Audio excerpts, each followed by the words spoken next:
any point in time, the Trump administration could reverse this and they could have a golden age. How? Fire Howard Lutnick, indict Les Wexner, release the files, feed these people to the sharks, not yourself.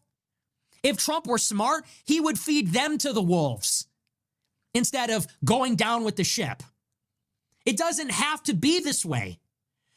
If Trump unredacted all the files, if he came out on Truth Social tomorrow and said, you know what, enough bullshit, Pam Bondi, release every file, unredact everything, we'll indict everybody, we'll fire anybody that's named in there, the approval would flip overnight. Overnight. Trump's approval with 18 to 29s would soar. Favorability would soar. Job approval would soar. Overnight, it would be corrected and he would be seen as a hero. All he has to do, cut the foreign aid to Israel, call up Netanyahu and say, we are standing with Iran. We are standing with our other allies, Turkey, Egypt, Emirates, Qatar, Pakistan, Oman, and soon to be Iran. We are not bombing them. We're not doing another Middle Eastern war. As a matter of fact, we're doing regime change in Israel. When is Israel going to hold the new election? And when are you actually going to see justice? We'll stand behind our European allies, France, UK, Portugal, Spain, Ireland, Germany, Italy, calling for accountability for Israel. Trump did those two things, he would cement his legacy as one of the great presidents of all time. He would be the people's champion. He would be America first. He could do it. He's the president of the United States. And the next move, you do all that, you get enough political capital, you get rid of the filibuster rule, you do the nuclear option, you get rid of the filibuster, and then you jam through voting reform. You jam through nationwide voter ID, and Republicans never lose an election again. You jam through mandatory E-Verify. You deport 5 million illegals in 4 years. Like, it could be done. You're the president. You are the president. You have the power. You're in the chair. You're in the office. Cross our hearts and hope to die. By these 50 countries, differing so much in race and religion, in language and culture. It is a big idea, a new world order. Well, I know they're lying. They tricked me once, but they're not going to trick me twice. The time is now.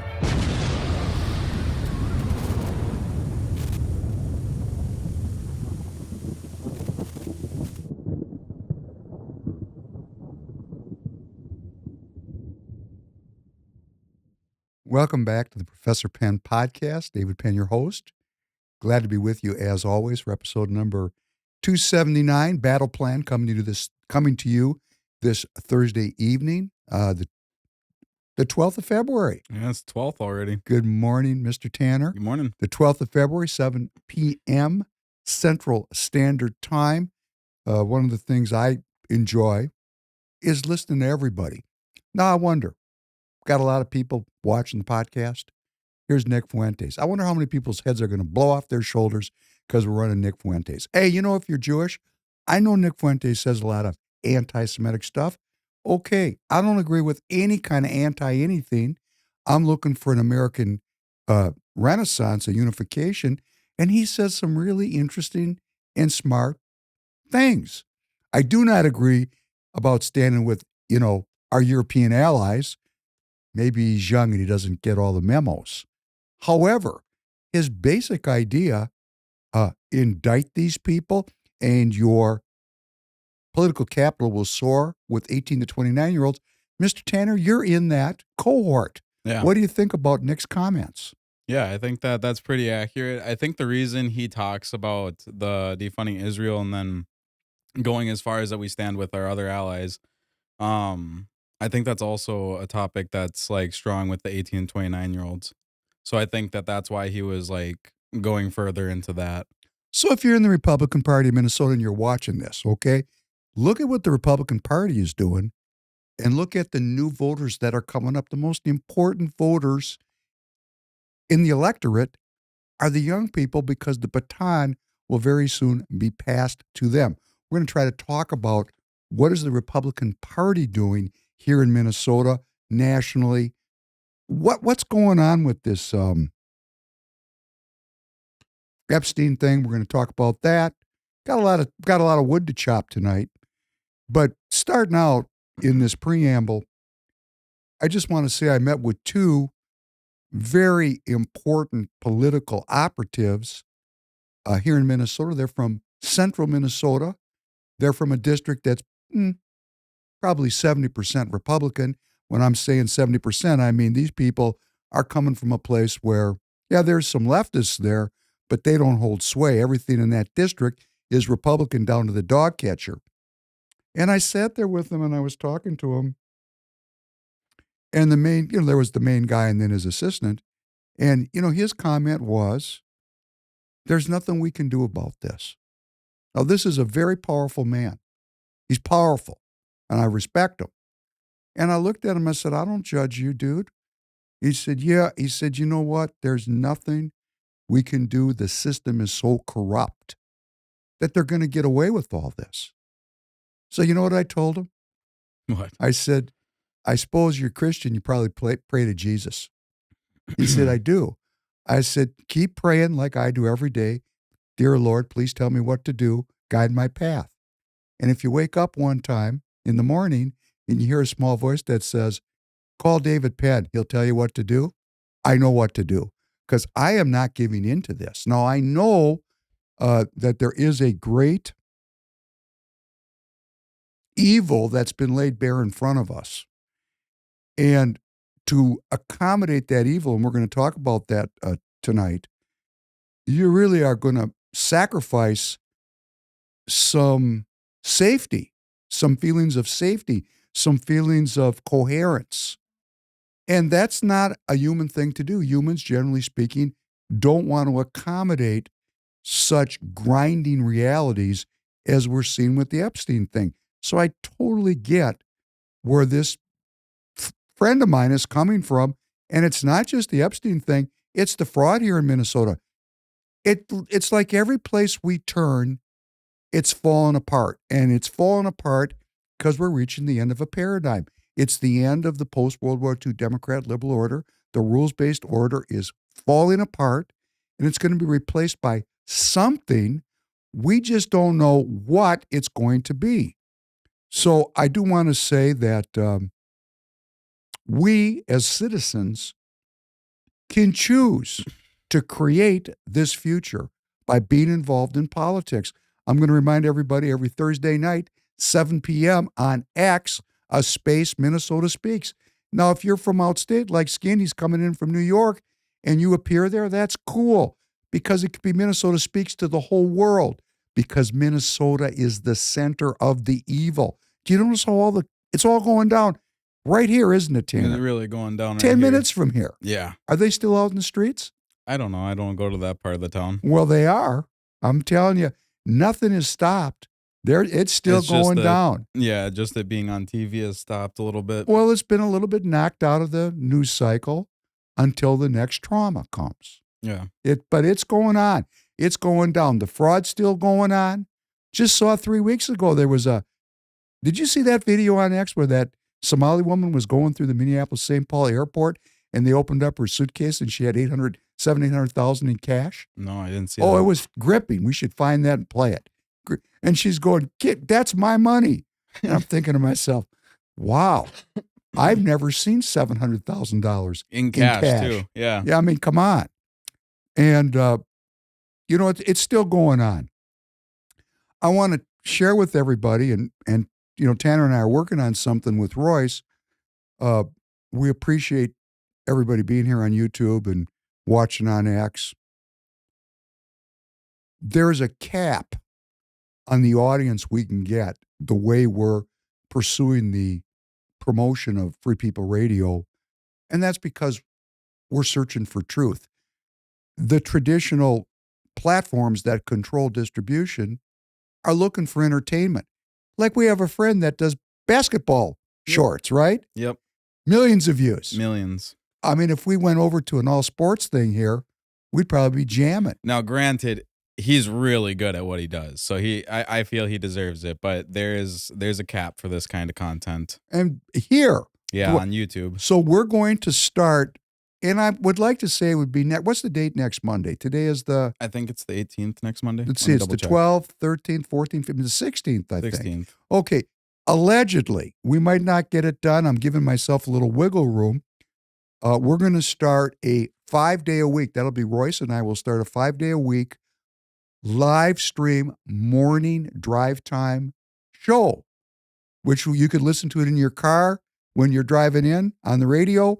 You could, while you were shaving or while you're showering or what, we like for the ladies, I don't know what to say they do in the morning because I don't know, but I know I'm shaving. While you're putting on your face. That's what my mom says. So maybe that one would I make don't know sense. if you can say careful. Anyhow, I don't know but I know when I'm shaving in the morning, I like to listen to the news.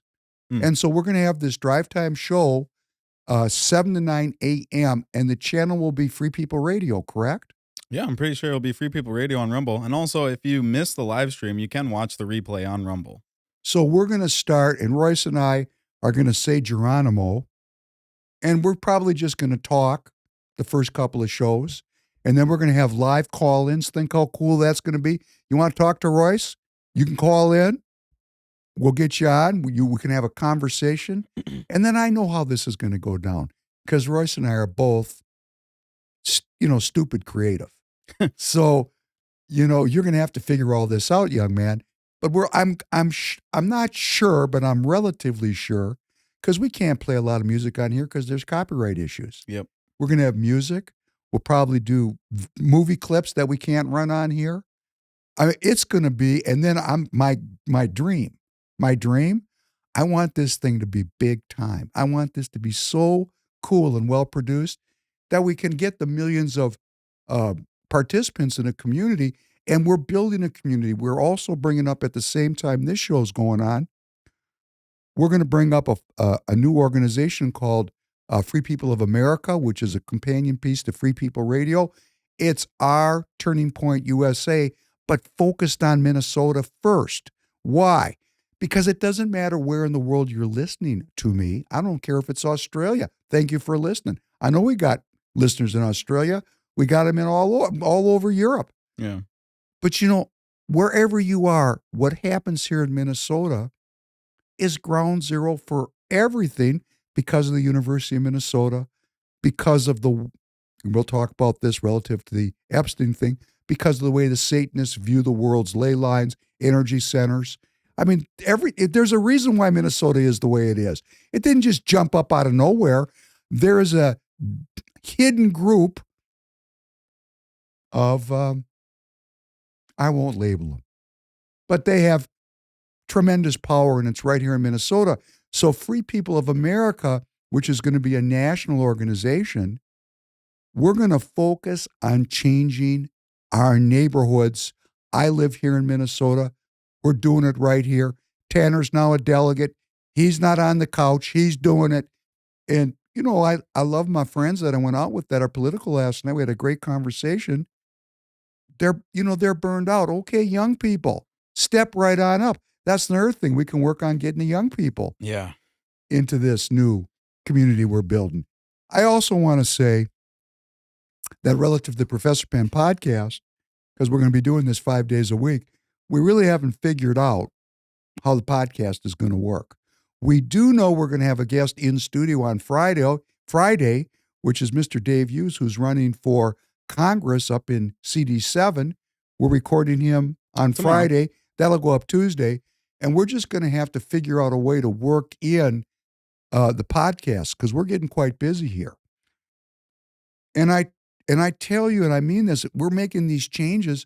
We're not making, we need your support. You go to tireget.com. You're going to need tires for spring. You're going to have to take down that winter ad pretty soon. Yeah, it's getting warm. It's going to be 50 degrees here in Minneapolis this weekend. I will be out walking. I'm looking forward to it. TireGet.com. It's everything you need in tires. The price is right. The guarantee is right. We'll put the tires on right by your home. And when you spend that money for tires with TireGet, you're supporting Free People Radio. So you got to buy tires from somebody. Come on. 25% of the people listening to this are going to buy tires this year.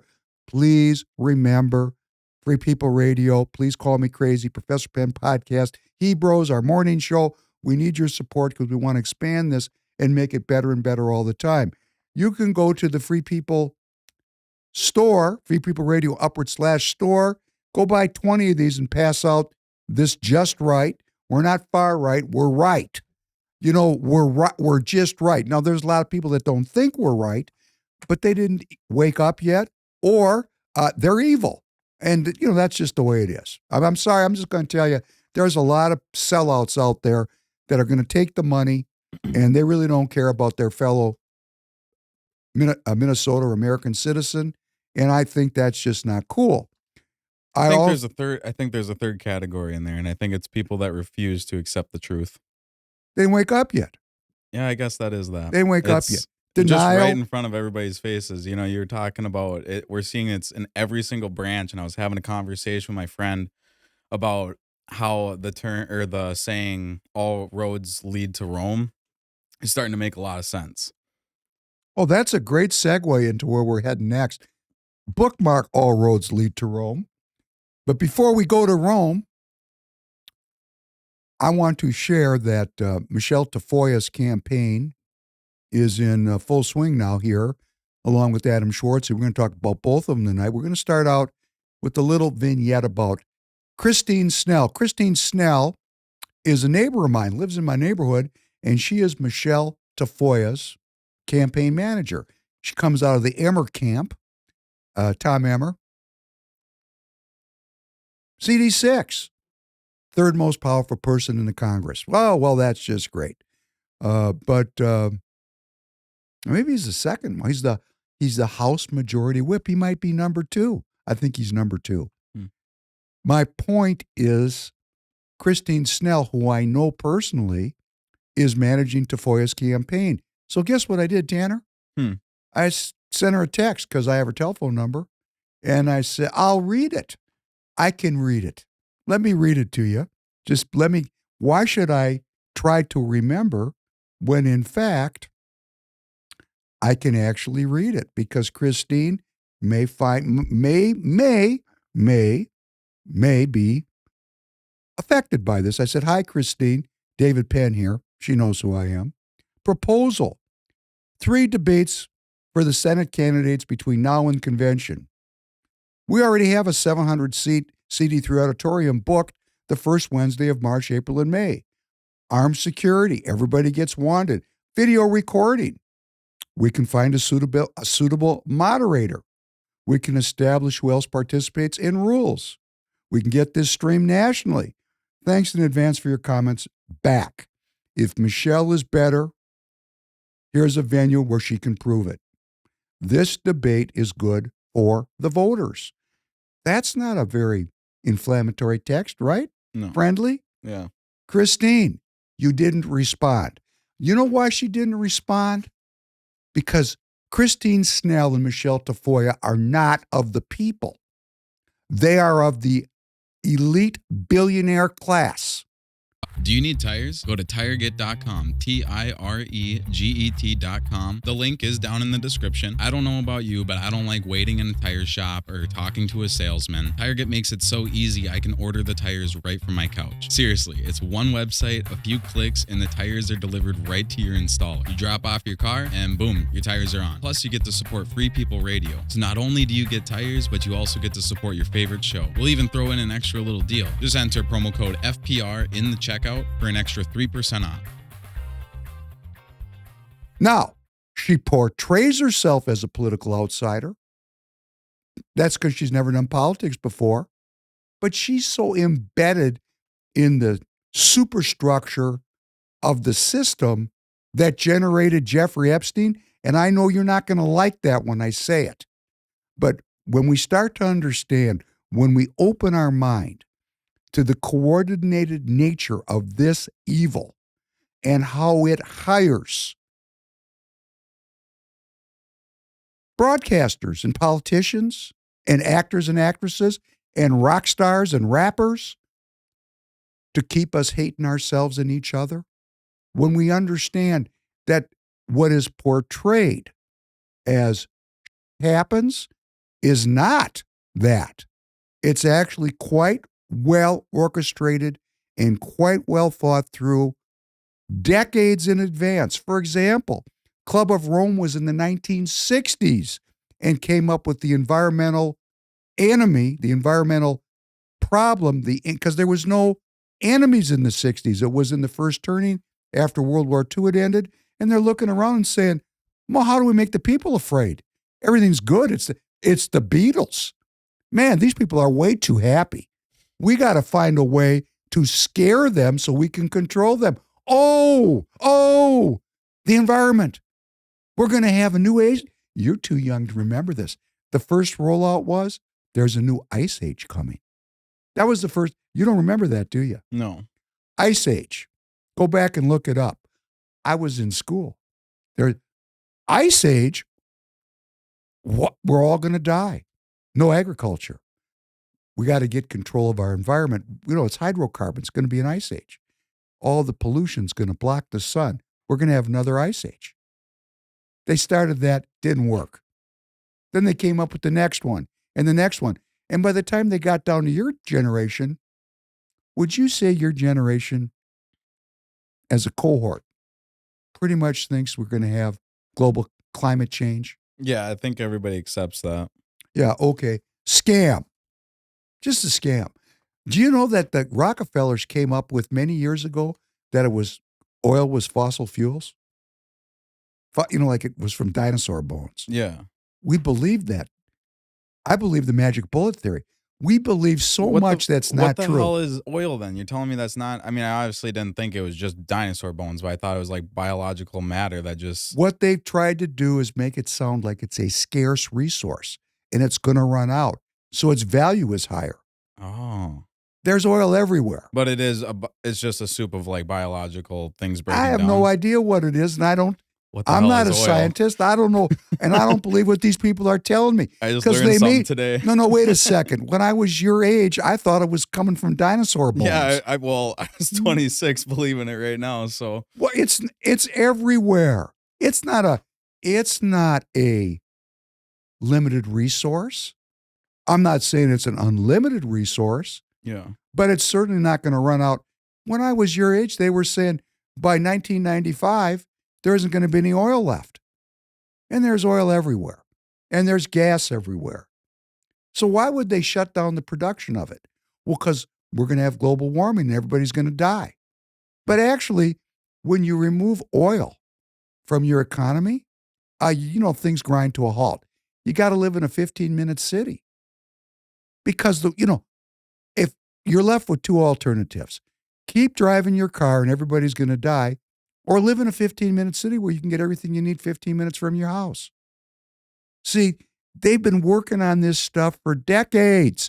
Decades. Please, we got to wake people up. But Kristine ignored me.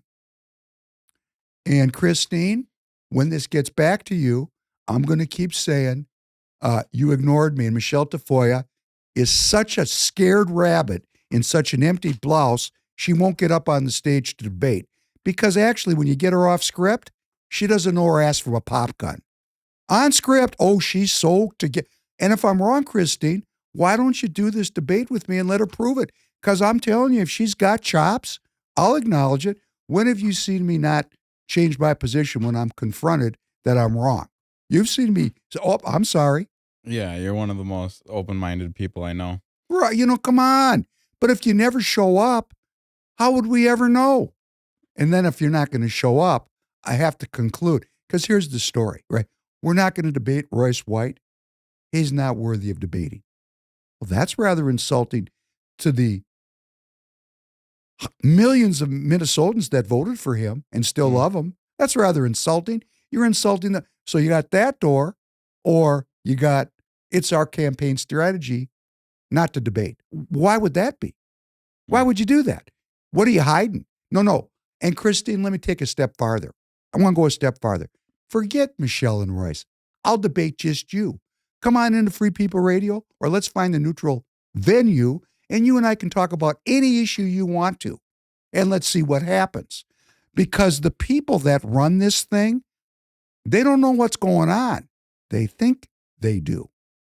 They have a worldview, but half the story's never been told. So, come on, Kristine, let's get it together. If you can't get Michelle out on the playing field, you show up and debate. Or send any proxy you want to. Anyone. And they think they got a free ride on this deal. This is, because the manufactured consent around Tafoya, the machine is working polls, in endorsements, in the NRSC, National Republican Senatorial Committee, led by sellout Tim Scott. They're just, she's going to, and Dustin Gray, let me tell you, it ain't going to work. There is a website called the Daily Caller. You know the Daily Caller? Probably not. I've heard the name. It's 174 in its rank of U.S. and the USA for news and media publisher. It gets about 4 million views a month, which is not insignificant. They put up an article, which you can go look, the Daily Caller. It went up on February 3rd. Senate GOP bets on ex-sports broadcaster to flip Minnesota. Local Republicans aren't buying it. I was shocked to receive this article. Shocked. It means there's a little elite fracture. They ran Adam Schwartzy out there. The same people that ran Michelle out there ran Adam out there. And he was walking around and going to events and saying, I'm going to get the backing of the NRSC and I'm going to get Trump's endorsement. And I got the SEAL brand, and the SEALs always win. This is my most important mission. Adam was, making a case that he was the man. Hoorah. Hoorah. And that's not the SEALs, but anyhow, close enough. Anyhow. Is that the Marines? Yeah. Anyhow, Okay. My point is, here's my point. Somebody was watching what was going on, and they said, Adams doesn't have the juice. Because if you had the juice, Michelle wouldn't have shown up. Because it's the same people. And Adam, I have to give him respect and props. He's got a very important element of this, never retreat in battle. So he's doubling down, moving upfield, fighting the fight. And there are people that are backing him because when they rolled out, he's a SEAL after all. A lot of people like to project their denied courage into an icon, into a power animal, and say, oh, you're courageous, instead of having courage themselves. So he's got some following out there, and that's cool. That's what we do with our military members. We project into them our denied courage, and we idolize them because they risk their lives in defense of country. So I respect Adam for continuing, but the same people ran Michelle in there, and now they're running into what I would call an elite fracture. And this article, listen to this. Tafoya's campaign has been met with skepticism from some Minnesota Republicans who feel the former sportscaster was foisted on them without serious consideration of her past anti-Trump and pro-choice comments. Didn't we just cover that on the last podcast? Yeah. Yes, we did. Tafoya addressed the Post, where she trashed Trump, in an appearance on Fox News Gutfeld. Oh, if you're on Fox News, right off the bat, you suck. Sorry, Fox News.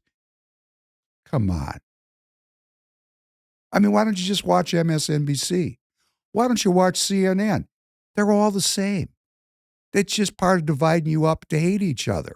So here she pops up on Gutfeld, which if you've ever watched it, and I try to suffer through it occasionally, and I mean suffer through it, because to watch it, I got to dial down what's in here quite significantly.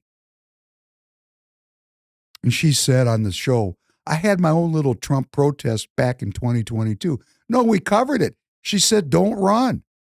Right before 24. So right even there is a little bit tricky.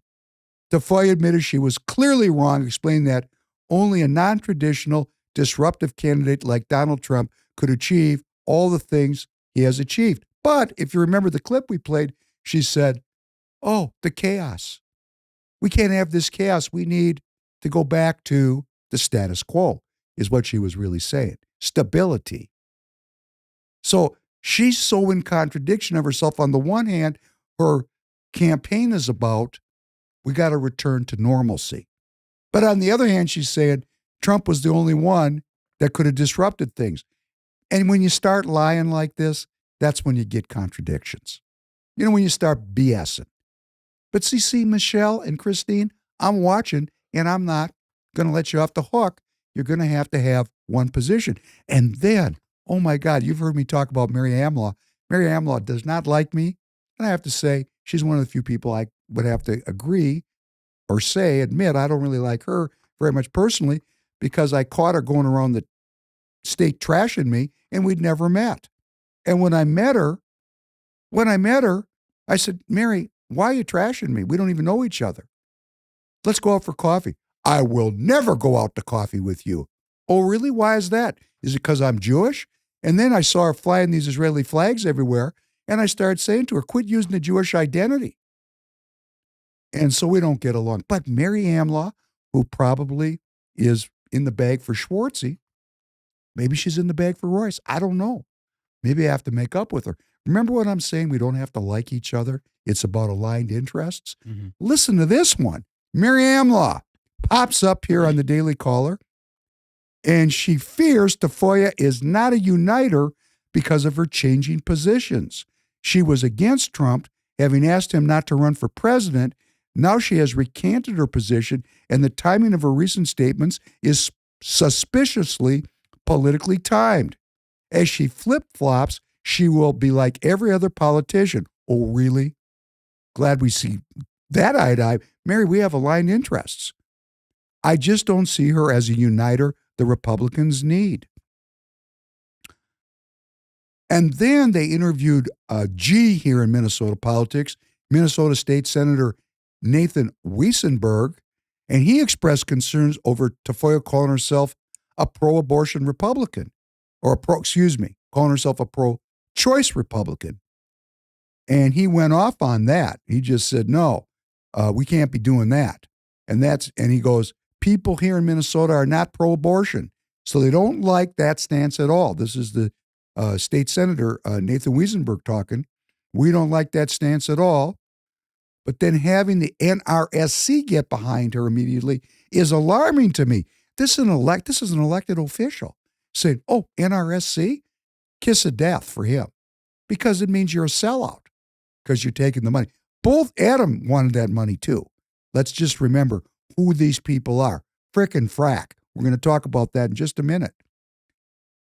They don't like that stance at all, but having the NRSC get behind her is alarming. Adding that he fears she will be a quote-unquote shill that pushes whatever she wants without concern for Minnesotans.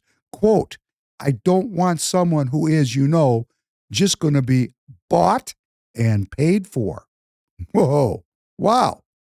But Dustin Grady, the forever dissembling poser who acts one way but really is another, man, he's good at it. You can't even, when I look at a person, a lot of times I can get fooled, but a lot of times I can see who they are. And I see who this guy is, but he is so good at disguising who he is and what he's doing. But he popped up, and see, now here's elected officials in your own party. Mary Amlaw, Dustin. And here comes Dustin. Here comes Dustin, popping up out of nowhere. And I posted up for Dustin. Dustin is a pro-life Republican, proudly so. But when it comes to Michelle Tafoya, principle out the door. I haven't endorsed a single statewide candidate in Minnesota until now. Michelle Tafoya is the first. Just donate it to her campaign. If you want real leadership, I encourage you to do the same. Leadership? What did she ever lead? She walked around on the sidelines of a football game. Come on. This kind of stuff just gets tiresome. Just tiresome. So that's my preamble. And now we're going to get into all the roads lead to Rome. I'm trying to make clips for you. All the roads are leading to Rome. One of the things we're probably going to be doing is we're going to be doing a lot more extended clips going forward because we don't want to leave YouTube. We want to see you here on YouTube or on X. We do. We don't want to truncate our distribution. We want to increase it. That's why we're starting this show 7 to 9 a.m. Central Standard Time. I'm really excited about this show. I really am. It's like, hopefully Royce and I won't fall out fighting over artistic things because we're both very strong-willed. We were in here yesterday screaming at each other about it. Trying to get it planned and go. It's hilarious. And then, and I looked at him and I just got up and said, okay, dude, goodbye. And he, this is pure Royce. He calls me last night. I was coming back from seeing those two political operatives. The phone rings and he just calls me so friendly. just talking about nothing. And I'm going, dude, thank you very much. Anyhow, all roads lead to Rome. You know, I have made the comment recently that the manual for defeating this evil is in Mark and Matthew. I mean, you don't have to go to Luke and John. I'm not saying don't go there. I'm not saying don't read the Psalms, but I'm saying to defeat this evil, well, you know, we have a precedent. All roads lead to Rome, right? Mm-hmm. Okay, so the Romans controlled Palestina. They conquered Israel. That's why when they brought Christ before Pontius Pilate was not Jewish. He was the head of the Roman guard there. He was the head Roman. And he said, what do we do with this dude? I'm washing my hands of it. We'll let the Jews decide. I think it's something like that. I don't focus on those issues. Don't want to. But it's there. Everybody can go. I focus on the faith issues because actually I wasn't there. See, that's why Christ said, I'll give you a comforter so you can get your own direct communication with the Lord. Got to be careful. Got to know what you're doing. You got to practice. You see, this is the essence of faith. We got this thing, I accept Jesus Christ as my Lord and Savior. Dunk in some water, you're good to go. You know, I'm not big on that. I'm really not because of my background. I'm not saying it doesn't work or that it does work. I'm more from the, what did you do today that was good? I'm from the work side of the congregation. We got the faith side and we got the work side. No, I think it's a blend. And I'm saying in those books, we have the story of how the Roman Empire got undone. And let me tell you how it got undone. Those Roman soldiers took slaves. Guess who they took as slaves? Are you ready? Jewish women. Just the women? Well, they killed the men. They took the women and the children. And where'd they take them? They took them back to Rome. And then they're not really slaves, okay? As we're going to see in the Epstein thing, it's not that simple. These are partners of a sort, right? And they have brains. And they started to talk about the one true God. And guess what happened? It became the Holy Roman Empire. We don't have time to go through all of the mechanisms, but it went from being the most pagan thing, pagan, the old religion, to it was the Holy Roman Empire. Rome is where the Pope lives. The Pope's not living in Jerusalem. He's not living in Constantinople, which is now Istanbul. No, the Pope's in Rome, in the Vatican. So there was this mechanism by which the most powerful empire in world history up to the United States Empire became part of Christendom, became Christendom. Well, how did that happen? Well, let's just go through some passages because I want to go back to my case that if we're really going to beat these people, we're going to have to get faithful about it. And I actually looked up some passages that I think are critical to this victory. And one of them is Matthew 4, 1 through 11, where Jesus was tempted in the wilderness. And the devil had him out there, he was out in the desert, and the devil pops up and says, I'll give you the world. I'm paraphrasing. If you'll bow down and worship me, you're the man, you're king of the world. And Jesus said, get behind me. Or in other words, get away from me. Just resist the devil and he'll flee from you. Well, what does that mean? I mean, that's kind of a blueprint for each one of us to reject offers of worldly power, which is giving over to only materialism, giving over to selling out to the system, giving over to complete dependency on a vampire devil system instead of being self-governing. And self-governing is an endless, infinite opportunity to discover how you can be self-governing. It's not just go vote. People think self-governing is go vote. Yeah. I mean, it's laughable, right, for us here in this audience? How about Matthew chapter 7, 15 through 20? Beware of false prophets. Watch out for the false prophets. They come to you in sheep's clothing, but inwardly they are ferocious wolves. By their fruit you will recognize them. A good tree cannot bear bad fruit, and a bad tree cannot bear good fruit. So in the context of where we're living, there are deceptive leaders. There is a deceptive process, like running in empty blouses and stuffed shirts as if these people are competent, conscious leaders to take the people from where we are in this horrible moment to a renaissance for the United States of America. This isn't going to be done by sellouts. This is going to be done by American citizens that don't care about fame, don't care about money. Like I worked for the NFL for 30 years. Come on, people, let's just get straight about this. I couldn't get that job. You know how long I can clearly broadcast.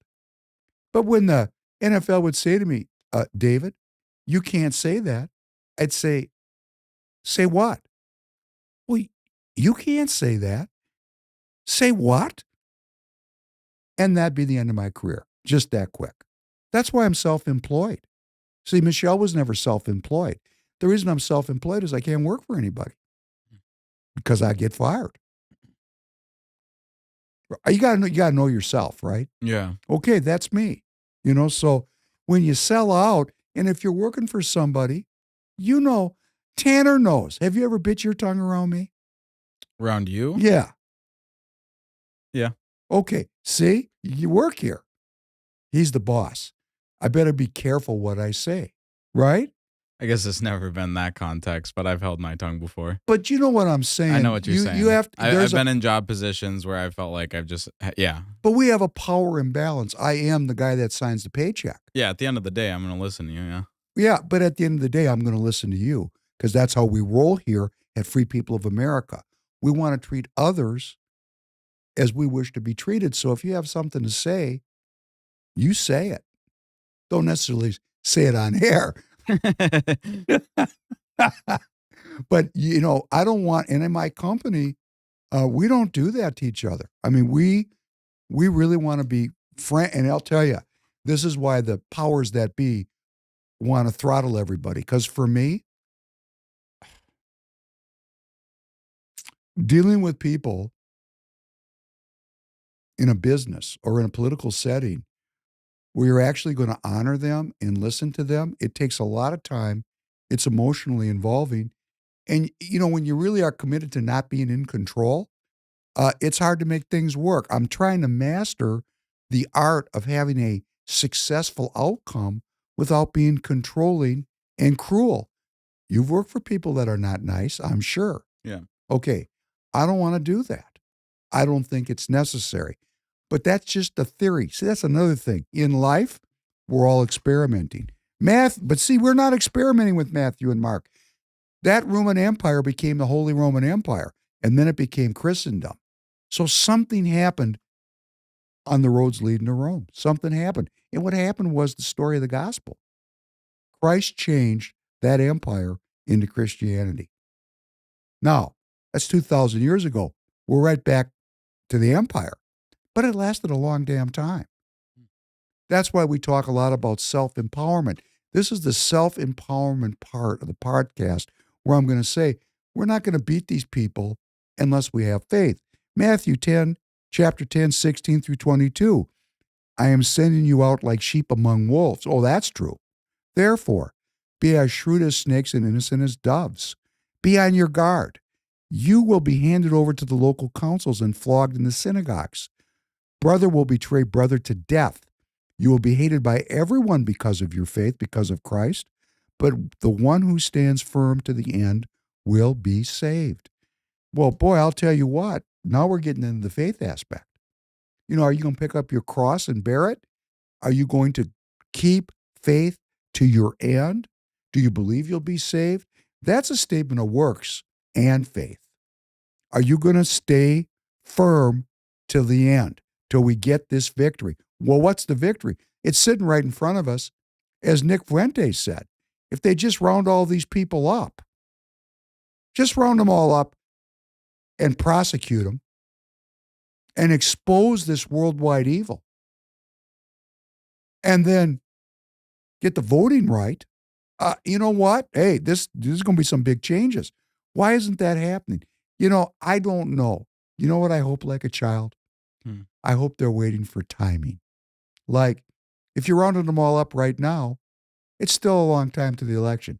How about like July? Like right before. So when the surge happens, when Nick Fuentes is saying there's going to be a huge surge of popularity for the Republic of the United States of America, it's not about Trump. It's about maintaining the Republic of the United States of America. If you love Trump, I'm not speaking against him, but the dude's 80 years old. We got to have a set of ideas here that we agree upon that outlive and outlast President Trump. What is that? Maintaining the freedoms to life and liberty and the pursuit of happiness that are promised to us in our founding documents. We got to get our head right about what we're doing. We have to have tactics for navigating these people. Principalities and powers. Tanner, I don't talk about it. I'm under attack. I just don't. Do I complain very much? No. Oh, let me tell you, principalities and powers is a real thing. But you got to pop your head up and try to do something, because Mike Tyson, I got to find that short where he says the devil doesn't waste his time on people who aren't doing things. But if you're doing things, here comes the devil.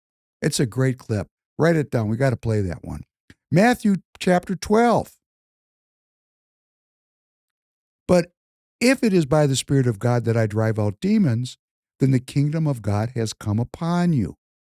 Or again, how can anyone enter a strong man's house and carry off his possessions unless he first ties up the strong man?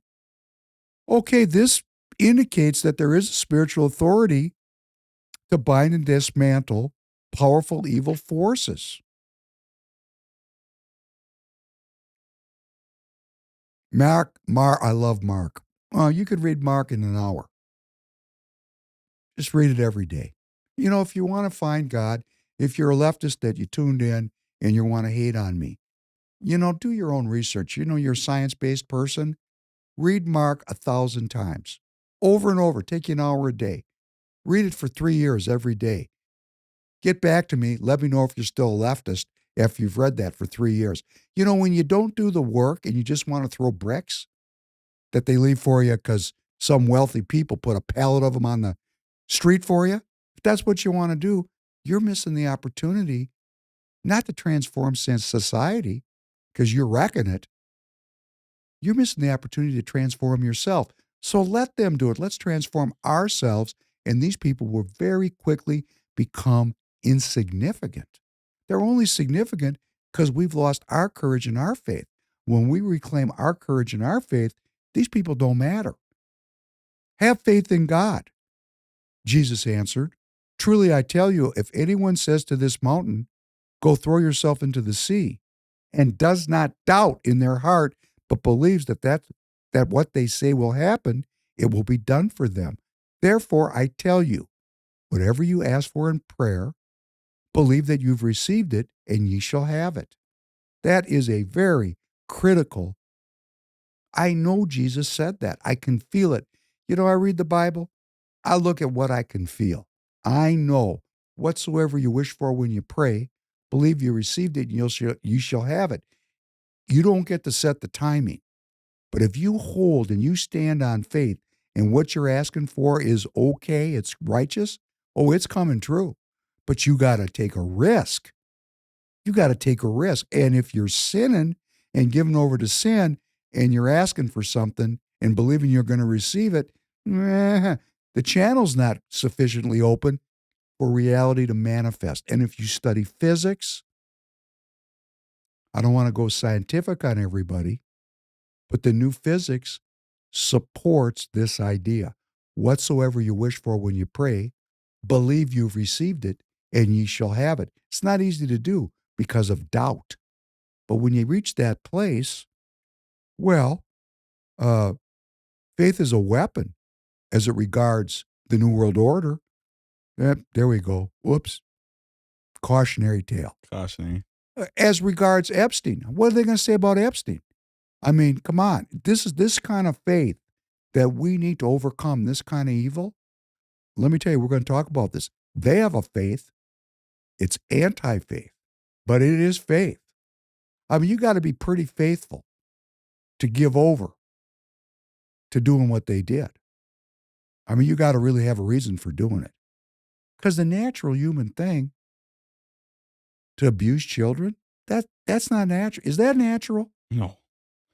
When you're saying like for the connection to God, are you talking about like the parts that they are doing like rituals? Yeah. Yeah. They believe. Yeah. They really believe. I'll tell you, there's nothing like being in a mafia. And to get into the mafia, you got to kill somebody, make your bones. Or you believe then, because there's no back road. I mean, that's a door that only opens one direction. You know, the door closes behind you. You can't go back the other way once you take an act like that, like kill a 14-year-old. Which it appears the evidence is in those files. Yeah. It appears to be so. It's leaking out. Drip, drippity drip, drip, drip. It's dripping out. Do you think they're trying to test the revolution? I think, well, we're going to get to it. Let's not get off. We're still in the happy part of the podcast. This is the empowerment moment. When Jesus heard this is Matthew 8, 5 through 13. When Jesus heard this, he was amazed and said to those following him, "Truly I tell you, I have not found anyone in Israel with such great faith. Go, let it be done just as you believed it would." And his servant was healed at that moment. You know, there was a centurion. His slave was dead, dying. And he believed, and which is really interesting because all these Jews were there, Judeans, Israelites, and they really didn't believe.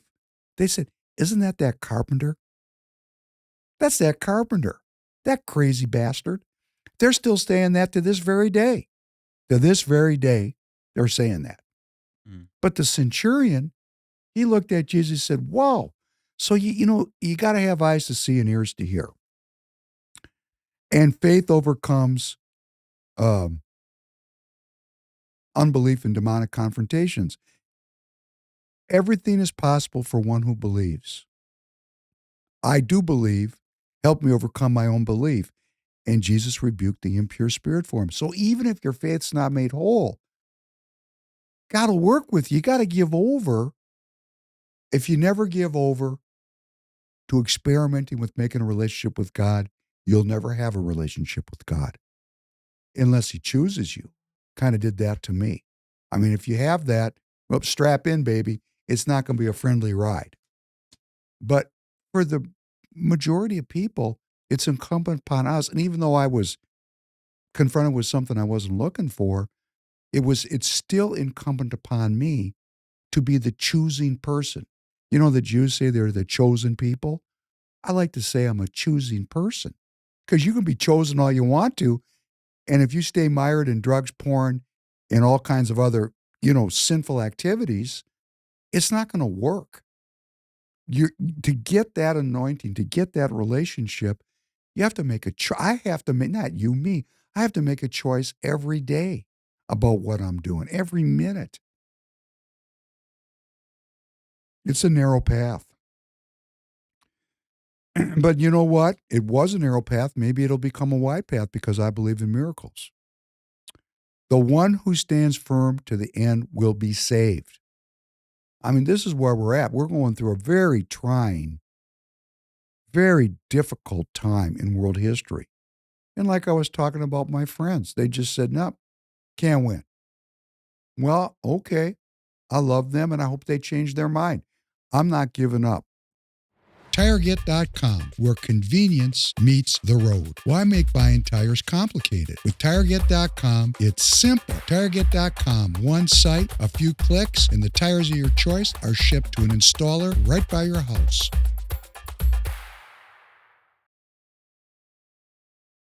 And then we have this image of the modern Jesus That's all love. You know, were you brought up with that loving Jesus image?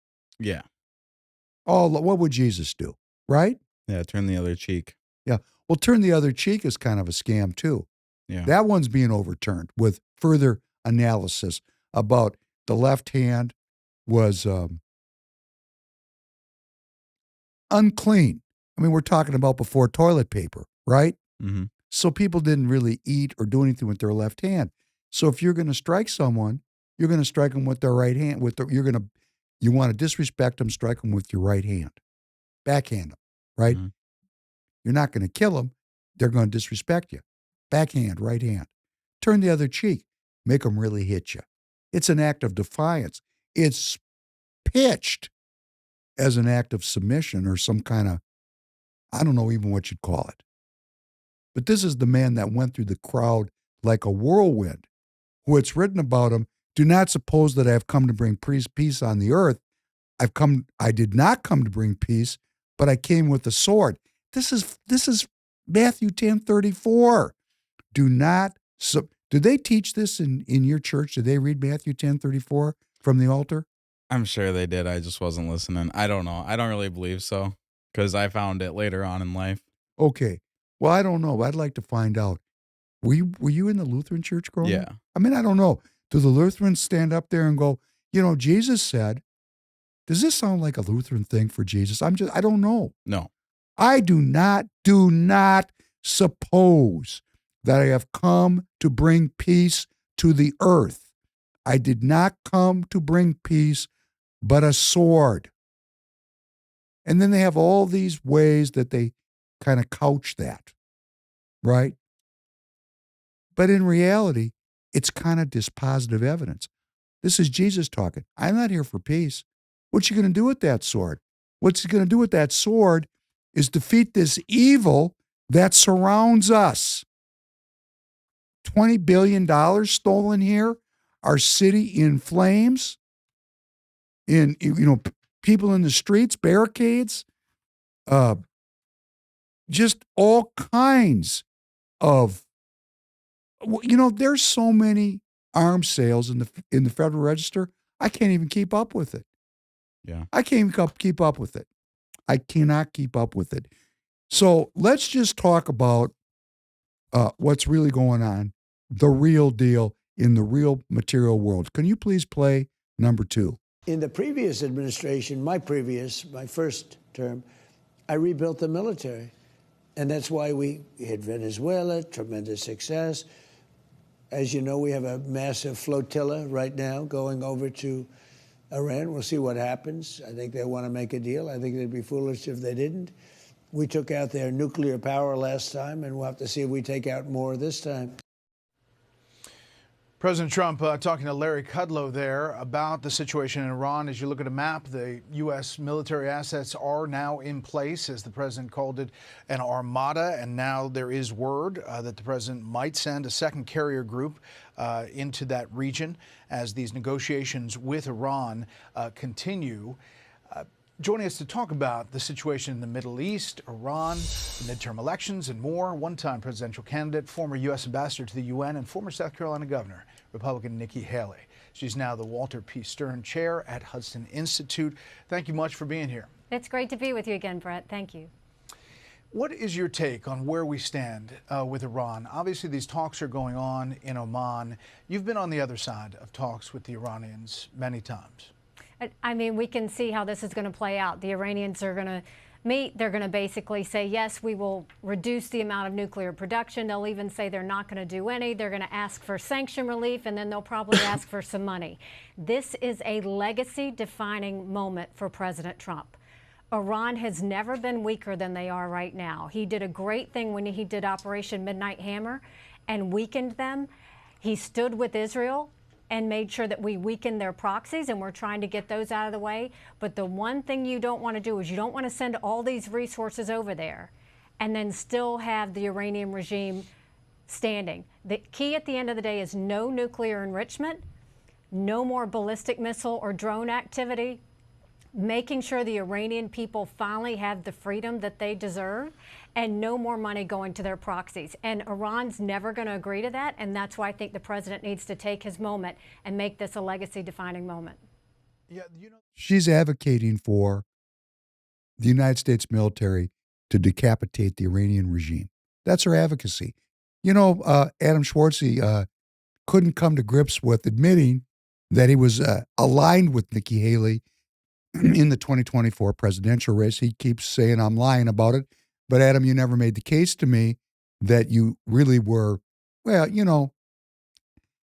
if Nikki Haley was using my name on her letterhead, I'd say, Dear Ms. Haley, get my name off of your campaign materials.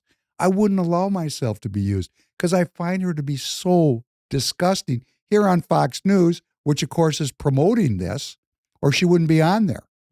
They're promoting a war. So this is what the Republican Party of Minnesota has done to you if you're in Minnesota or if you're around the country, because it's going to go on in every state, because this is their game plan. They got a pro-life, pro-Zionist, pro-military candidate. They got a pro-choice, pro-Zionist, pro-military candidate. Why do I know that? Well, I asked Adam at an event to come out and disavow he expressed to me, he had it was very clear to me, or he tried to make clear to me personally in an argument that he was not a supporter of the endless wars in the Middle East. We're at a state central committee meeting. I said, just go up on the stage and tell everybody that. He said to me, that's not a good strategy. That's not a good election strategy. See, I don't want that. I don't want to get tricked. So, Adam, if you can't come out and say you oppose Nikki Haley and you oppose this continuous endless war strategy, well, then I'm just going to assume that you're with the SEAL brand. We're going to talk about that. And let's just focus on why I am opposed to it. Well, they called World War I the war to end all wars. Did you ever hear that before? Yeah, I've heard that. Okay. Didn't seem to end the wars, did it? No, not at all. So let me tell you, let's say President Trump smokes the Iranians. We can do it. Oh, it'll be a great, glorious moment. It's the war. Oh, Nikki, we got rid of Hamas and we got rid of Hezbollah and we're making all this progress, and let's bring all of the Middle East wars to an end. But then what happens to our military-industrial complex if there's no enemies? The inventory doesn't get used. Do you think these people are going to let their money dry up because we're not killing people? No, that's not what they're going to do. And I'll tell you who the next enemy is going to be, because I already know. Because Julia Coleman's father-in-law sat with me for an hour at a table and explained it to me. Guess who the next enemy is?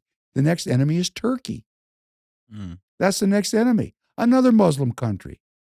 They're already getting ready. As soon as they get rid of the Iranian regime, Benjamin Netanyahu will show up in our Congress and say, the Turks are the threat to the freedom-loving people of the world, to the future safety and peace of the world.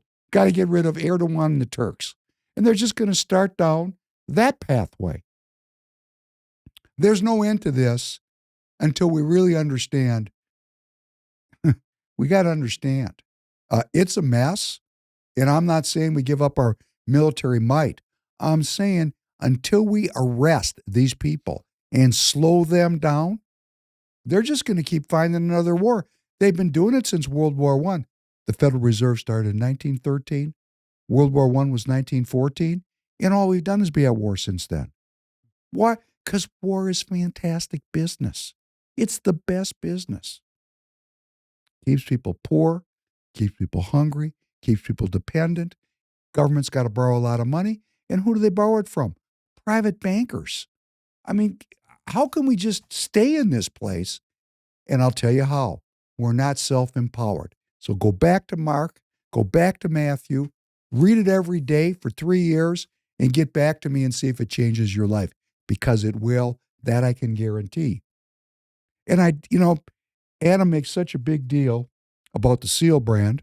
So I thought I would just look up, Because, Adam likes to say he's America first, and I don't believe him. And Adam, we can have it out. I mean, we can disagree, but I don't think you're making the case to me if you're aligning yourself with the SEAL brand, because we got a lot of SEALs in Congress, and Adam says the SEALs never lose. They always win. The SEAL brand, the SEAL brand. Yeah, it must not be too good because they ran Michelle Tafoya out there. They ran the NFL out there. Yeah. Okay. Sport ball. Get Right. the sport ball lady out there. Right. Okay. Representative Dan Crenshaw, SEAL, Republican, Texas, 2nd District. Crenshaw has consistently advocated for a hawkish stance on Iran, supporting military action, etc., and so on. Representative Morgan Luttrell, Republican, Texas, 8th District. Luttrell supports strong measures against Iran, particularly to dismantle its nuclear program. Representative Derek Van Orden, Republican, Wisconsin, 3rd District. Van Orden strongly supports military intervention in Iran. Representative Ryan Zinke, Montana, 1st District. Zinke has applauded the U.S. in allied strikes on Iran. Are we getting a theme here? These people are not too America first, these SEALs. There is one, Eli Crane, Republican, Arizona. He is a proponent of foreign policy restraint. So that's not hegemonic, but it's overwhelmingly neocon. Very neocon. And there's one SEAL in the Senate who endorsed Adam, Senator Tim Sheehy. And guess what? He strongly supports further military intervention in Iran. He has a very interventionist stance, consistently supporting decisive U.S. military action to prevent Iran from whatever they want to prevent. So my point in saying this is you can't make the case for me that a pro-choice, pro-Zionist, pro-military candidate or a pro-life, pro-Zionist, pro-military candidate, either one of them is an answer to the problems that beset our country. Because as soon as this war is over, there'll be the next one. And the people will keep getting poorer, and more people will keep dying. And we'll end up enslaved in a digital prison, and that's the end point of the whole deal. And if we don't stand up with great faith and cast the mountain of this oppression into the sea, we have free will, right? God gave us free will. We have to exercise it. And when you say exercise your free will, that would be like exercise. Like you go to the gym every day and you lift weights and you get stronger. Please exercise your free will. And as long as I'm talking about SEALs and Adam Schwartzy, who brags consistently about getting advanced training and degrees from Harvard, Secretary of War Pete Hegseth said on February 6th that the Pentagon, who paid for Adam's study at Harvard, that the Pentagon will cut all academic ties with Harvard University as the institution, quote, no longer meets the needs of the War Department or the military services. Hegseth said the Pentagon would discontinue graduate-level professional military education, fellowships, and certificate programs with the Ivy League school beginning in the 26-27 academic year for active duty service members. This is the program that sent Adam to Harvard. Well, quote, for too long, this department has sent our best and brightest officers to Harvard, hoping the university would better understand and appreciate our warrior class. Instead, too many of our officers came back looking too much like Harvard, heads full of globalist and radical ideologies that do not improve our fighting ranks. Yet Adam brags about it all the time. Hi, Adam. Sorry, it's not personal. I know you got mad at me. It's just business. It's the business of exposing and searching for the truth. And I'm going to say right now, I'm not 100% certain. I'm just calling them like I see them for the people that listen to Free People Radio. Let's play number 3. There's just ultra wealthy people exploiting the poor to the point where they can get little girls and do whatever they want to them on an island. And all the evidence of it can exist. And instead of there being any repercussion at all, It's going to be discussed a little bit by a few people on Twitter, and they're going to continue doing exactly as they did before. If nothing happens over this Epstein stuff, if there's no mass raids, mass arrests, mass public trials, you may as well just give up on politics. May as well just give up. The system is so rotten, it's never going to be fixed. Even transparency isn't fixing any of this stuff. They've got us so massively demoralized to the point now that every single conspiracy theorist can be proven true, and that you can know you are paying taxes to evil billionaires who intend on raping your daughters, and still, no one's gonna do shit. Nothing's gonna happen.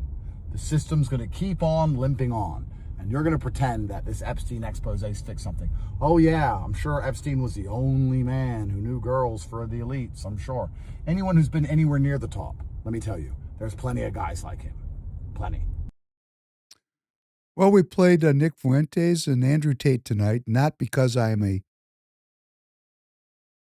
supporter really of either one of them. I just want to share with you what young people are listening to. And that's a very depressing message. What Tate's message is, if this doesn't go down, just give up. And no, I am not. And I am going to say that the greater likelihood is that this will not culminate in the kind of mass arrests. And that will be because we, the people, don't want to deal with this.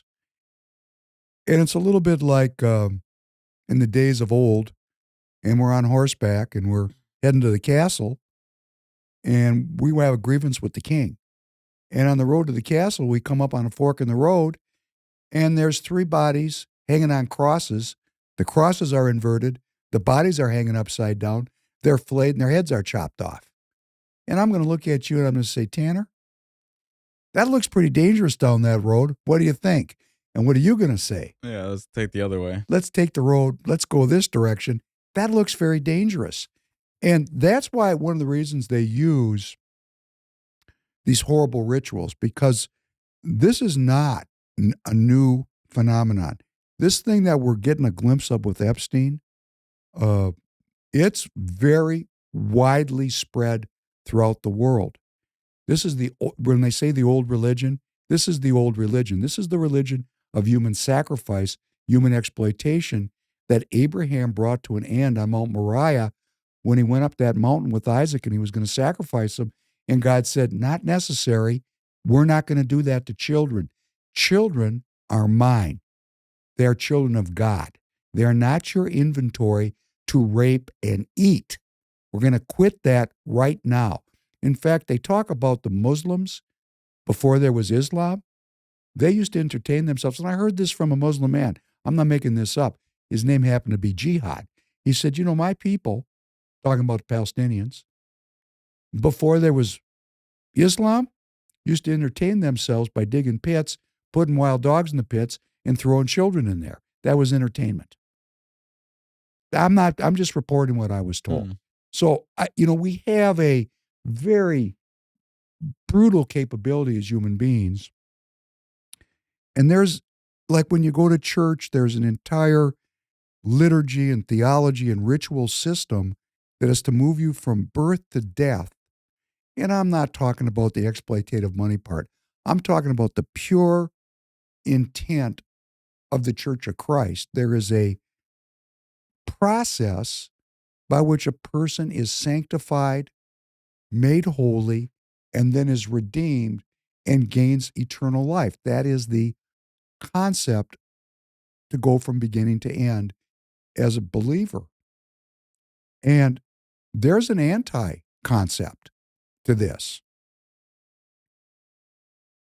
because that's an empowering concept. I keep saying self-empowerment, the answer to our problems are in Mark and Matthew. If we would just choose to exercise our faith, like going to the gym. That means every day exercising our faith so that it becomes whole and strong, so we can pick up our cross and bear it and cast this mountain of evil into the sea. But there's a counter narrative that was driven underground during the Holy Roman Empire. You know, when the Roman Empire wasn't a holy empire, okay? But they put on the trappings of Christianity because it's such a great organizing principle for armies, onward Christian soldiers. And as they moved across Europe, they ran into the nature religions, the old religions, and they subjugated them and they said, convert or die. And people had a decision to make, and most of them said, okay, I'm with you. But really, they really weren't, a lot of them. They maintained the old religion in the basement in the middle of the night, and they ritualized it, and their goal is to defeat Christ, not Christianity, the religion. That's an institution. That's a byproduct for these people. What they're really interested in defeating is God. They have an alternative God, an alternative theology, and they're in control of the planet. I mean, we don't see it that way, but we're starting to. Is your generation starting to see that the corruption is just everywhere? Yeah. Yeah, that's why I was talking about that conversation with a friend about all roads lead to Rome, that we're just seeing that it's inescapable. It's all over. It's everywhere. Yep. It's on your screen. It's on Bad Bunny on the Super Bowl. They're robbing us here in Minnesota. People are dying everywhere all the time in endless and unnecessary wars. See, that's the thing. They're endless wars, but they're also unnecessary wars. We should change the branding on that. Not the endless war, the unnecessary wars. They're not necessary. They're filling the pockets of these people. And these people have ritualized the reversal of Christ. They've ritualized it, and they're very good at it, and they do it all over the world. In fact, for those of you who don't know, right here in Minnesota, there was a satanic cult of pedophile child abusers that were busted up in this state in the late 80s and early 90s. And I got a real good view of this, and it was so disturbing for me that it drove me into normalcy for at least a decade. I saw it. I talked to the people. They told me what was going on. I saw how the thing was taken apart. I saw the violence. I mean, I was in this thing, and it really wrecked me. It stripped my gears. I couldn't handle it because I came from a normal, relatively normal background. Of course, my parents were, communist revolutionaries, but that's another story. I didn't come from the mainstream of society. I came from a religious Jewish background. So I guess I wasn't totally normal. But I mean, I was watching football every Sunday and playing baseball and, skating and playing hockey and going to public school and trying to have friends. And I mean, I wasn't out there on some edge looking for trouble. Trouble found me. And I found myself in the middle of just crazy. So for those of you who are wondering, is this real? Oh, it's very, very real. And it's far more pervasive and widespread. As Tate said, Epstein's just the one they caught, just like they caught these creeps here in Minnesota. And these people were famous, and the guy who was running it was a billionaire. I mean, we're talking, I said on another show that these people are all dead, so naming their names is not relevant. What's relevant, what I lost track of, is that didn't go away. That's still going on in Minnesota. I just can't see it. Why are there all these illegal newcomers up here in Minnesota? Inventory. Mm-hmm. I mean, is there a better way to disappear someone who's not legal? I mean, who's going to look for them? Who's going to look after them? It's a giant inventory. When they say there's child sex trafficking, hey, I don't know what you're thinking.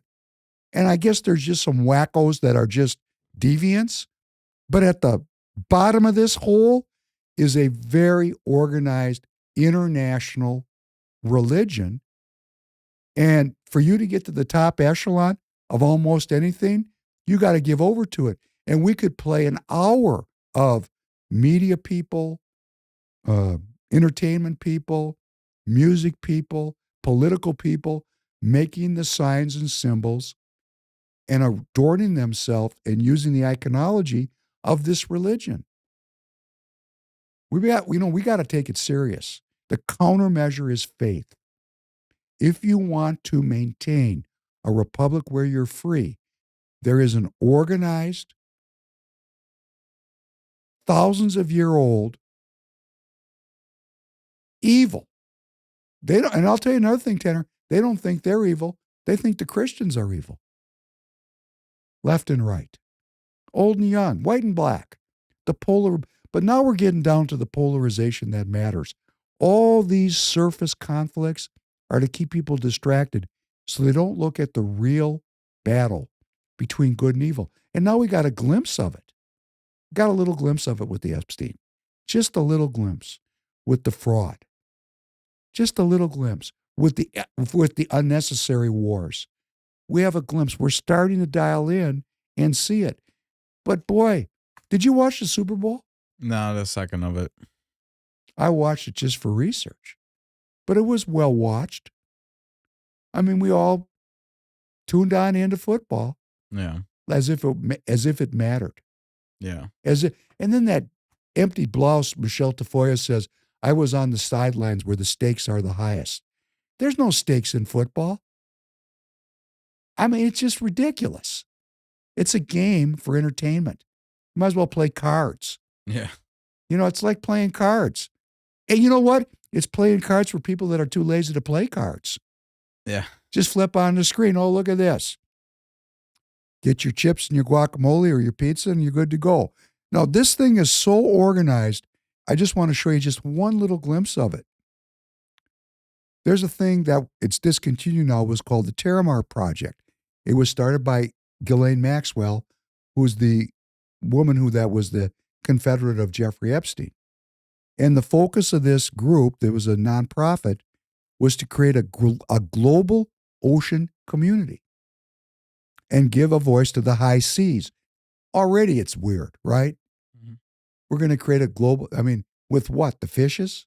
So they've got this thing going for the oceans, which is cool, I guess, but it promoted the idea of shared ownership of global commons, kind of communist sounds, raising awareness about issues like overfishing, plastic pollution, deep seabed mining, oil spills, and climate change impacts on the oceans. Kind of sounds reasonable, doesn't it? Yeah. Run by Ghislaine Maxwell so that she could meet very, very wealthy and important people. Had an initial board of directors, and her sister was on the initial board. There's other people that were on the board, and there was founding citizens or prominent early supporters. And among those early supporters, Richard Branson, Virgin Airlines, his name appears multiple times in the Epstein files. Nathan Wolf, a virologist, his name appeared 589 times in the so far released files. And Robert Bobby Kotick, he's Activision Blizzard CEO, he's in the files. So, among these people that were originally involved in this project, a lot of them are in the Epstein files and went to the island. Oh, what a surprise. And there's other names like the Rothschilds were involved in this. And guess what? Howard Lutnick, our current Commerce Secretary, who's been caught lying about his involvement with Epstein, his sister was involved in the founding of this organization. Everybody seems to be connected here, like a giant club. All roads lead to Rome. All roads are leading to this anti-Christ, child-sacrificing, ritualistic debasement of humanity, which includes the World Economic Forum and the United Nations. People. I'm not saying the institutions themselves, YouTube. I'm saying they're people that are in these giant institutions that are in these files. Their names are appearing. Here comes winter. In winter, good tires aren't a luxury. They're a necessity for safety. At TireGet.com, getting your winter tires is quick, easy, and priced right. With TireGet.com, you order online, install right by your house, and stay safe on the road this winter season. And then you think, well, who is Ghislaine Maxwell? Well, her father, Robert Maxwell, and I don't have any 8x10 glossies. I'm just going on what I've known for at least a decade. He worked for Mossad. He was a spooky dude. And he had 9 children between 1946 and 1961. And what's so interesting about these children, of the 9, you got Ghislaine Maxwell. She was involved with the United Nations as founder of this Terramar project that was associated with the United Nations, advocating for ocean-specific sustainable development goals and high sea protections. Her sister, Kristine Melina Maxwell, she is listed as a technology pioneer of the World Economic Forum. Oh, really?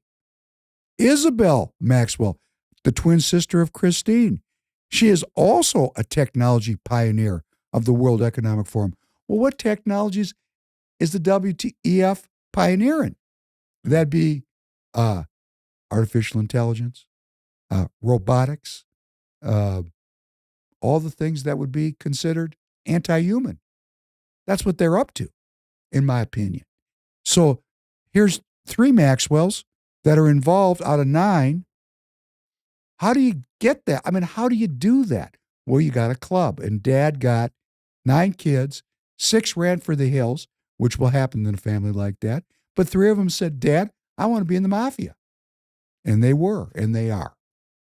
And so this program, it's so widespread, and the only way we bring it to an end is our faith to pick up our cross and bear it to the end and demand that these people are arrested, that there are trials of integrity where dispositive evidence is presented, and these people are brought to account so the whole world can see what's going on.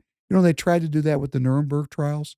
It didn't work because while the Nuremberg trials hung some people and killed some people at the end of World War II, which was the same deal. Same deal. And they like to say Hitler was a Christian. Come on. I mean, let's just knock the bullshit off. These people had their own ideology around Nazism. It had nothing to do with Christianity. They used Christianity because there were a lot of Catholics and Protestants in Germany. But the core of the Nazi ideology was Antichrist. I mean, how could it not be? They killed millions of people just because of their ethnicity or their sexual orientation or their relationship to the Communist Party. You know, genocide and ethnic cleansing and love thy neighbor as you wish to be loved. These are 2 opposing ideas. Why did Christ say, love your neighbor as you wish to be loved? He was reversing ethnic cleansing, which is clearly written out in the Old Testament. We're going to take an upgrade on this now. Upgrades, right? No. The Nazis were not with the Christians. They were anti-Christian.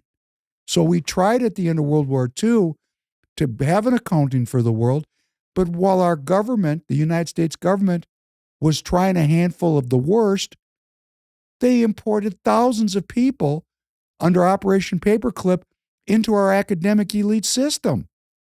What? We just defeated these people? We're hanging the leadership? But all the scientists and the secret agents, you know, the people in the Gestapo, oh, you guys have the information we need. And they place these people throughout the world. And guess what they're doing? They're doing this. That's what they're doing. So we got to get really iron-willed about uncovering this evil. We got to get iron-willed about bringing these people to justice. It's not going to happen unless we, the people, demand it. Let's move on and wrap this podcast up with a little conversation about immigration. Let's play number 4. The notion that people that are actively engaged in ICE Watch, in being vigilant in protecting our neighbors, in signal chat groups, running plates in their cars, doing patrols, that somehow we're ashamed of that activity, that somehow you could call our bosses or show our faces and then we would be shunned by our community. Our bosses are in the Signal chats with us. Our elected officials are in the chats with us.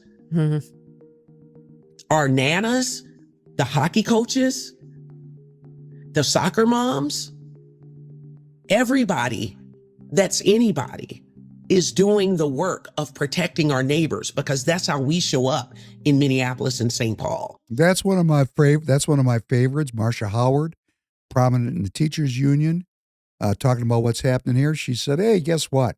Our elected officials are in these Signal chats organizing these protests, which they're not really protests. They're interfering with, federal law enforcement. Okay, but that's not what I'm focusing on. I'm focusing on the comment about this is how we show up to protect our neighbors. Our neighbors. Let's play number 5. President Trump's indecision so far over whether to rescind DACA has Democratic leaders in a tailspin. Perhaps none have gone so far as the DNC deputy chairman, Keith Ellison, who made this comparison to Jews in Nazi Germany. Watch. I'm one of the people who believes we should give our neighbors sanctuary. And if you ask yourself, what would I do if I was a Gentile in 1941 if my Jewish neighbors were under attack by the Nazis? Would I give them sanctuary? You might be about to find out what you would do. Will you pass that moral test, or will you fail it? So okay, Ellison that's good. We're going to move on, and we're going to play number 6. We have got children in Minnesota hiding in their houses, afraid to go outside. Many of us grew up reading that story of Anne Frank. Somebody's going to write that children's story about Minnesota. And there's one person who can end this now. Thank you very much. Please stop using the Jewish identity, because I don't think these people really care about Jews. I mean, that's just my feeling. I could be wrong. I think it's a great bloody flag to raise. And it comes into who are our neighbors and what is the similarities or differences between the Jewish experience in World War II and what we're seeing here in our streets right now. And they're making the case these folks are just like the Jews fleeing Nazism. And of course, I get my copy of the Star Tribune, and there's a article in there by a clearly Jewish man, because his name is William Corey Labovich. That would be Labovich. That means he's probably Jewish. Labovich. It's part of the Black Hats. I don't think he's a Black Hat. He's actually a Democrat centrist activist and a social worker. And I read him talking about how this is just like, the Jews leaving Germany and we got to accept these people. Except he blew cover in the article, in the editorial. He goes, does this mean every undocumented immigrant should stay here? Of course not. However, deciding that should be on a case-by-case basis by a judge and not through thuggery.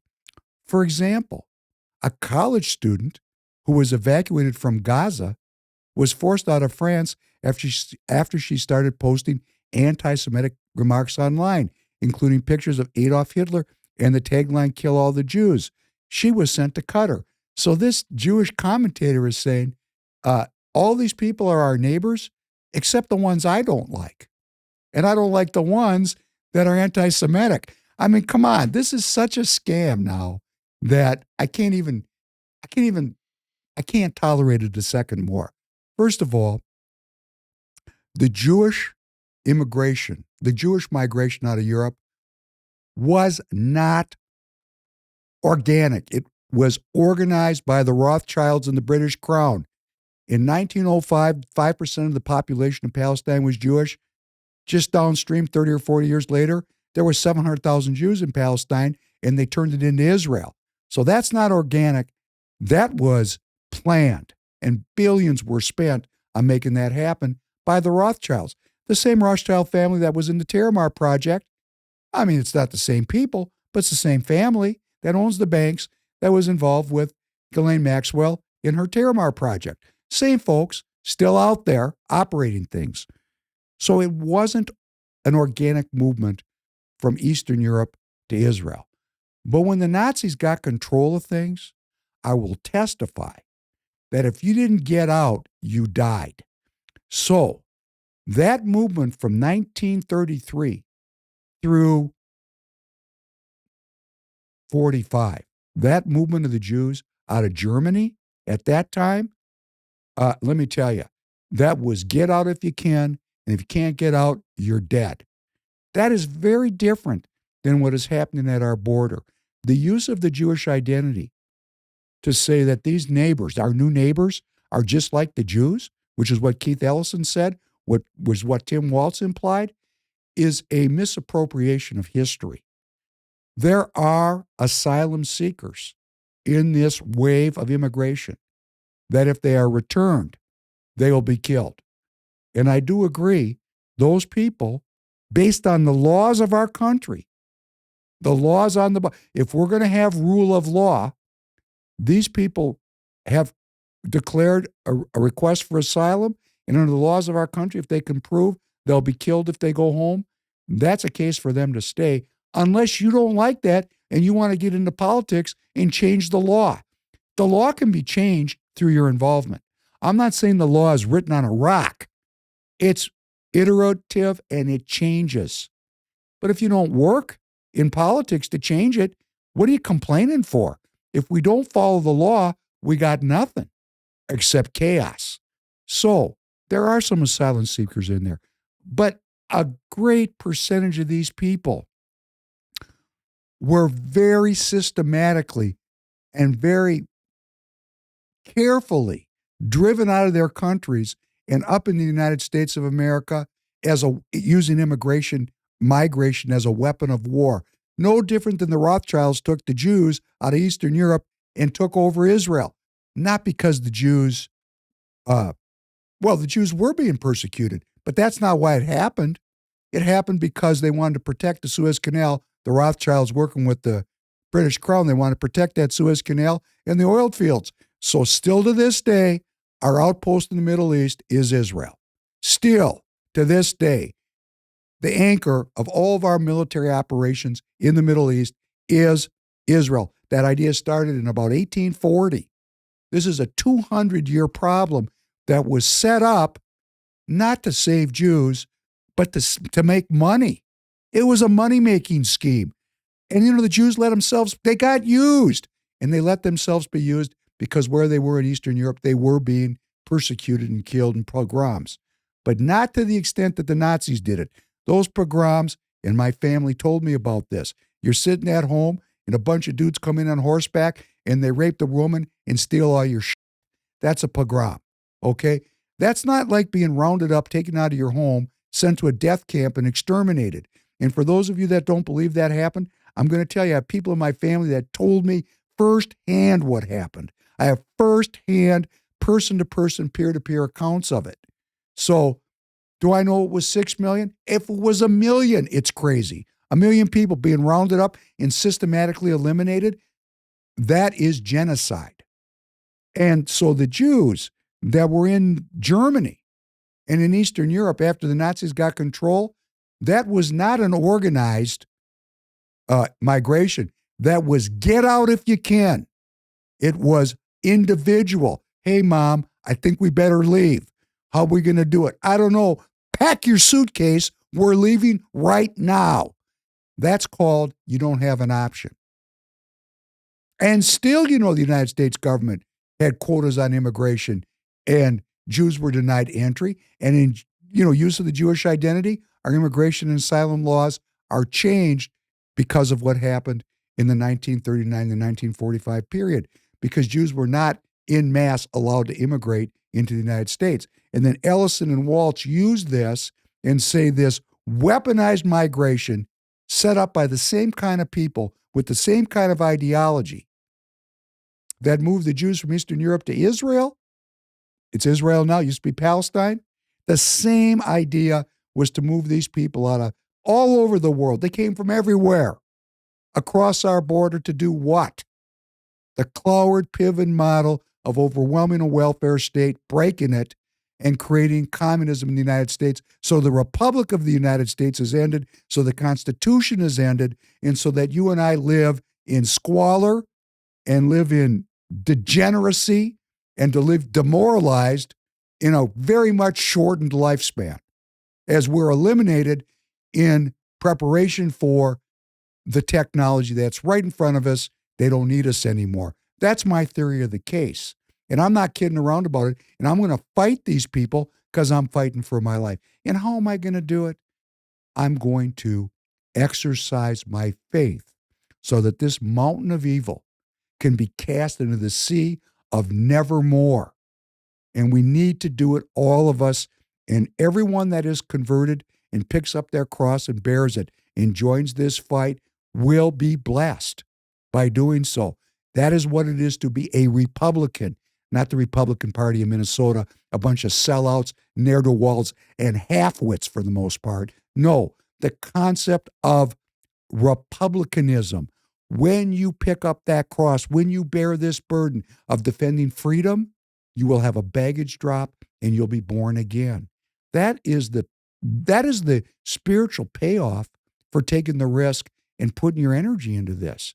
You will be free of whatever has burdened you when you give over to saving faith, family, country. You will be freed, but you got to do it. You got to actually do the work. It does not happen because you dunk yourself in a pool. That's not enough, in my opinion. I know there are groups that think that's enough, and they think that they're citizens of heaven. They're turning their back. There's 1 million Christians don't vote in this state. Get out and vote. You know Christian people that don't vote, you're a Christian? Confront them. Spread the word. Repost the links. Follow on X, Prof. Penn Podcast. Follow me on Getter, the Professor Penn Podcast. Follow Royce. Please Call Me Crazy, a great podcast. Follow Royce on X. Follow him on Getter. Follow him on Facebook. Repost the links. Repost what you find there for content. We got to do it. And that's not even a lot of work. That's just fun, right? So there's a fun part to it. Minnesota Speaks Thursday nights. We got the new show starting 7 to 9 Central Time next week. Please. Free People of America is coming up, a place where you can join, have membership, where we can be in touch with you. We're not kidding around. This is a movement to save my children from a life dominated by this evil. Demand justice for the victims. Demand justice for those that were murdered. Demand justice for those that cannot speak for themselves. Demand it. Demand it amongst your friends, your family, your co-workers. Stand up. Because if we don't do it now, when are you ever going to do it? And on that note, I want to wish you a good weekend. I want to thank you very much for joining. Have a good and healthy weekend, everyone. Have a good night, everybody.